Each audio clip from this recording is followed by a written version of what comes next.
ఓం మహాగణాధిపతయే నమః. ఓం గురుభ్యో నమః. ఓం శ్రీమాత్రే నమః. పరమేశ్వర స్వరూపమైనటువంటి జ్యోతిష, వాస్తు మరియు ఇతర అనేకమైనటువంటి శాస్త్రములను మనకు అందించినటువంటి మహర్షులకి నమస్కారం. హయగ్రీవ హయగ్రీవ హయగ్రీవేతి వదేత్ తస్య నిస్సరతే వాణి జహ్నుకన్యా ప్రవాహవత్. అరుణాం కరుణాతరంగితాక్షీం ధృతపాశాంకుశపుష్పబాణచాపాం అనిమాదిభిరావృతాం మయూకైః అహమిత్యేవ విభావయే భవానీం. శ్రీమాత్రే నమః. ప్రేక్షకులకి ఆ లలితాంబిక అమ్మవారి యొక్క అనుగ్రహం పరిపూర్ణంగా కలగాలని మనస్ఫూర్తిగా కోరుకుంటూ మనం ఈరోజు చెప్పుకోబోయేటువంటి టాపిక్ ఏమిటి? మనం ఎన్నో కష్టాలు పడుతూ ఉంటాం. అప్పులు, అదేవిధంగా ఆరోగ్య సమస్యలు, అనారోగ్యాలు పారవడం, మరియు ధనం రాకపోవడం, వివాహం అవ్వకపోవడం, సంతానం కలగకపోవడం, ఇలాంటి అనేకమైనటువంటి విషయాలు ఎందుకు ఇబ్బంది పడుతుంటాము. అదేవిధంగా మంచి కూడా ఉంటుంది. ఏమిటి? మంచి జాబ్ రావడం కావచ్చు, బాగా ధనం సంపాదించడం కావచ్చు, వ్యాపారంలో బాగా కలిసి రావడం కావచ్చు, మంచి సంతానం కావచ్చు, మంచి భార్య కావచ్చు. ఇవన్నీ అసలు ఎందుకు జరుగుతాయి? ఇబ్బంది ఎందుకు పడతాము? ఎందుకు వస్తాయి అంటే, మీకు పూర్వజన్మ కర్మ అనేటువంటిది ఒకటి ఉంటుంది. ప్రతి లగ్నం 12 రాసులు ఎలా ఉంటాయో 12 లగ్నాల్లో పుట్టిన వారికి, ఈ భూమి మీద పుట్టిన ప్రతి జీవి కూడా పూర్వజన్మ కర్మతోనే పుడతాడు. అది స్త్రీ కావచ్చు, పురుషుడు కావచ్చు, ఏదైనా ఒక జీవి కావచ్చు. ఆ పూర్వజన్మ కర్మ కంట్రోల్ చేయబడగలిగితే మీకు ఆటోమేటిక్గా ఇప్పుడు ఉన్నటువంటి సమస్యల నుంచి బయటపడగలుగుతారు. అది ఎలాగ చేసుకోవాలి? ప్రతి లగ్నంలో పుట్టిన వారికి ఆ పూర్వజన్మ కర్మను ఎలా తగ్గించుకోవాలి, పుణ్యాన్ని ఎలా పెంచుకోవాలి అనే విషయాన్ని ఇప్పుడు మనం తెలుసుకుందాం. అయితే ఈ విషయాలు చెప్తుంది నేనైనప్పటికీ కూడా చెప్పిస్తుంది సాక్షాత్ లలిత అమ్మవారిగా భావిస్తూ ఒక్కొక్క లగ్నం నుంచి తెలుసుకుందాం. లగ్నం తెలియని వారు రాశి నుంచి చూసుకోండి. వృశ్చిక లగ్నము, వృశ్చిక రాశి. వృశ్చికం వారికి సహజంగానే వృశ్చికం వారికి ఉన్న గొప్ప లక్షణం ఏంటంటే కాంపిటేటివ్ లక్షణాలు ఎక్కువగా ఉంటాయి వీరికి. నేను ఎలాగైనా గెలవాలి, ప్రతిదానికి కాంపిటేటివ్గా ఫీల్ అవుతూ ఉంటారు. మరి వాళ్ళకి ఇచ్చారు మనకేది, మరి అక్కడ అలా మాట్లాడారు, మరి మా పరిస్థితి ఏంటి అంతే వెళ్ళిపోతుంటుంది ఆటోమేటిక్గా. ఎక్కడో కొన్ని లగ్నాలకి పంచమాధిపతి వచ్చే లగ్నంలో కూర్చుంటే తప్ప ఇది మారిపోతూ ఉంటుంది. అదేవిధంగా పంచమాధిపతి కాస్త భాగ్యంలో ఉన్నా కూడా దాని ప్రభావం తగ్గుతూ ఉంటుంది. బట్ న్యాచురల్గా ఉండే నేచర్ ఇది వీళ్ళకి. మరి ఇక్కడ వృశ్చిక లగ్నం వారు వేటి మూలంగా పూర్వజన్మ కర్మ లేదా ప్రారంధ కర్మ వీళ్ళు అనుభవించాల్సి వస్తూ ఉంటుంది. ఏ దానం ఇవ్వడం ద్వారా తగ్గుతుంది అంటే, ఒకటి వీళ్ళకి తెలుసో తెలియకో షేర్ మార్కెట్స్ ఎంటర్ అవ్వడం, లేదా ఒక బిజినెస్లో సడన్గా ఎవరో ఏదో చెప్పారు, ఫ్రెండ్స్ ఎవరో చెప్పారు పలానా బిజినెస్ బాగుంటుందని సడన్గా జాబ్ మేనేజ్ బిజినెస్లోకి జంప్ అయిపోతారు. ఇలాంటివి చేయడం పర్టికులర్గా వీళ్ళకి ఇబ్బందిని ఇస్తుంది. ముఖ్యంగా ఫస్ట్ షేర్ మార్కెట్, రెండవది ఇది.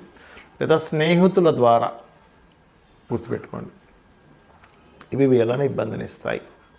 మరి వీటి నుంచి ఉపశమనం పొందాలి అంటే మీరు మేషరాశిలో ఉండే గ్రహాలకి, లేదా కన్యారాశిలో ఉండే గ్రహాలు, మిథునంలో ఉండే గ్రహాలకు కూడా దానం ఇవ్వచ్చు. అయితే ప్రధానంగా ఇవ్వాల్సిన దానం ఏమిటి? పెసలు ఎక్కువగా దానంగా ఇవ్వండి. మీరు ఎంత పెసలు దానంగా ఇస్తూ ఉంటే కర్మ అంత దగ్ధమవుతూ ఉంటుంది. మరి మంత్రం ఏం చేసుకోవాలి? దక్షిణామూర్తి స్తోత్రాలు, దత్తాత్రేయుడి యొక్క ఆరాధన, అదేవిధంగా రాజరాజేశ్వరి అమ్మవారి యొక్క ఆరాధన చేసుకోవచ్చు. మరియు అదేవిధంగా మీకు పంచమంలో కానీ భాగ్యంలో కానీ ఏదైనా గ్రహం ఉంది, ఆ గ్రహం సంబంధించింది ఏం చేసుకోవాలో కూడా మీకు ఈ వీడియో ఎండింగ్లో చెప్తాను. కాకపోతే ఇక్కడ కుజుడు ఎంత స్ట్రాంగ్గా ఉంటే అంత మొండి పట్టుదల పెరుగుతూ ఉంటుంది. కాబట్టి కుజ ప్రభావం మరీ ఎక్కువగా ఉంది పాపగ్రహాలతో అన్నప్పుడు కొంచెం సుబ్రహ్మణ్యేశ్వర స్వామి ఆరాధన కూడా చేసుకోవడం మీకు మంచి ఫలితాలని ఇచ్చి తీరుతుంది. అందులో ఎటువంటి సందేహం లేదు. కాకపోతే ఇక్కడ మీరు పరిశీలన చేసుకోవాలి మీ పర్సనల్ చార్ట్ని. మీకు మీరుగా పరిహారం చేసుకోవచ్చు. ఎక్కడికో తిరిగి ఏదో 1 లక్షలు ఖర్చు పెట్టవలసిన అవసరం లేదు. మీకు జన్మజాతకంలో 5లో ఉండే గ్రహాలు ఏమిటి, 6లో ఉండే గ్రహాలు ఏమిటి, లాభంలో ఉండే గ్రహాలు ఏమిటి అనేది పరిశీలన చేసుకుని ఈ రకంగా దానాలు, మంత్రము చేసుకోండి. అన్ని విధాలు బాగుంటుంది.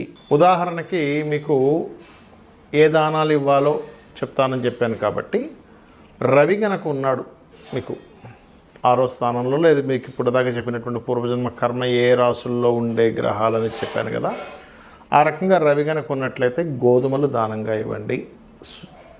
సూర్యభగవానుడి దగ్గర దీపారాధన చేయండి, లేదా సూర్యభగవానుడికి అర్ఘ్యం వదలండి. చంద్రుడు ఉన్నాడు, బియ్యము దానం ఇవ్వడం ప్లస్ వైట్ కలర్ క్లాత్. కుజుడు కందులు ఎరుపు రంగు వస్త్రము, బుధుడు పెసలు గ్రీన్ కలర్ వస్త్రము, గురువు శనగలు ఎల్లో కలర్ వస్త్రము, శుక్రుడు బొబ్బర్లు తెలుపు రంగు వస్త్రము, శని భగవానుడు మనకి నీలం రంగు వస్త్రము, తెల్ల నువ్వులు ఇవ్వచ్చు, నల్ల నువ్వులే ఇవ్వాలని రూల్ ఏం లేదు, నువ్వులు ఇవ్వడం ప్రధానం అక్కడ. అదేవిధంగా రాహు అయితే మినుములు, కేతు అయితే ఉలవలు దానంగా ఇవ్వాలి. ఇవి ఇవ్వలేమండి, మాకు తీసుకునే వాళ్ళు లేరు, టెంపుల్స్ సరిగ్గా లేవు, తీసుకునే వాళ్ళు తీసుకోవట్లేదు, ఇంకోటి ఏదైనా మార్గం ఉందా అంటే, మీరు గోశాలకు వెళ్ళి గోధుమలు ఇచ్చే బదులు గోధుమ రవ్వ తినిపించండి గోవుకి, బియ్యం బదులుగా బియ్యం పిండి తినిపించండి గోవుకి, కందులు బదులుగా క్యారెట్స్ తినిపించండి కుజుడికి సంబంధించింది. అదేవిధంగా పెసలు బదులుగా గోవుకి గోంగూర కూరగాయలు తినిపించండి, అందులో దేశీవాళీ ఆవుకు తినిపించాలి. గురువుకి శనగలు ఇచ్చే బదులుగా గోవుకి అరటికాయలు తినిపించండి. బొబ్బర్లు తినిపించడం కాకుండా బొబ్బర్లు ప్లేస్లో ఏదైనా తీపి పదార్థం, తీపి చపాతీకి చక్కగా తేనె పూసి ఆ 3 చపాతీలు చిన్న చిన్న ముక్కలుగా తీసి తినిపించండి. శనికి సంబంధించిన నువ్వులు దానం ఇస్తున్నాం కదా, నువ్వులు బదులుగా నువ్వులు తినిపించకూడదు గోవుకి తీసుకెళ్ళి, ఏదైనా ప్రెగ్నెన్సీ ఉంటే అది ఇబ్బంది అయితే మీకు ఇంకో దోషం ఏర్పడుతుంది. బెల్లము తినిపించండి చక్కగా గోవుకి, పిడికెడి బెల్లం పెట్టండి సరిపోతుంది. మినుములు బదులుగా మీరు 4 బెల్లపు ఉండలుగా చేసి తినిపించవచ్చు. కేతువుకు సంబంధించిన ఉలవలు బదులుగా గ్రాసము తినిపించవచ్చు గోవుకి. ఇది ప్రధానంగా చేయండి. అలాగే మీకు పంచమంలో ఉండే గ్రహానికి సంబంధించిన ఉపాసన చేయాలని చెప్పా. పంచమంలో ఉండే గ్రహం ఏమిటి చూసుకొని, పంచమాధిపతే ఉన్నాడు, వెళ్ళి ఇంకో గ్రహంతో కలిసాడు, లేదా పంచమంలో ఏదైనా గ్రహం ఉంది. ఉదాహరణకి మేషలగ్నానికి అయితే పంచమాధిపతి రవి అవుతాడు, వృషభ లగ్నానికి అయితే బుధుడు అవుతాడు, కన్యారాశి అవుతుంది పంచమం, మిథున లగ్నం అయితే తులారాశి అవుతుంది పంచమం, కర్కాటకం అయితే ఈ రకంగా వృశ్చికం అవుతుంది, అంటే పంచమం కుజుడు అవుతాడు. అలాగా మీ లగ్నం నుంచి 5th లార్డ్ ఎవరో చూసుకొని ప్రధానంగా మీరు ఆ రకంగా సూర్యుడు ఉన్నాడు లేదా సూర్యుడు అయ్యాడు, అప్పుడు సూర్యభగవానుడే. చంద్రుడు ఉన్నాడు, ఎక్కువగా మీరు చేయవలసిన ఉపాసన దేవత రాజరాజేశ్వరి అమ్మవారు. కుజుడు స్కందుణ్ణి, బుధుడు విష్ణువుని, గురువు దక్షిణామూర్తిని లేదా దత్తాత్రేయుణ్ణి, శుక్రుడు అమ్మవారి యొక్క ఆరాధన, శని భగవానుడు ఈశ్వరారాధన లేదా కాలభైరవ ఆరాధన లేదా కాళీ ఆరాధన, రాహు మనకి మీరు చేసుకోవాల్సినటువంటి దుర్గా, కేతు, గణపతి ఆరాధన చేసుకోవాలి. ఏది దేనికి పంచమంలో ఉండే గ్రహాలను బట్టి మీరు ఈ ఆరాధన చేసుకుంటే, ఎప్పుడు కూడా ఒక గ్రహం అక్కడ పంచమంలో ఉంది అన్నప్పుడు ఆ దేవత సంబంధించిన ఆరాధన చేయడమే మీకు శ్రీరామ రక్షగా నిలబడుతుంది. మరి లగ్నం తెలియదు, రాశి తెలియదు, ఏం చేయాలి?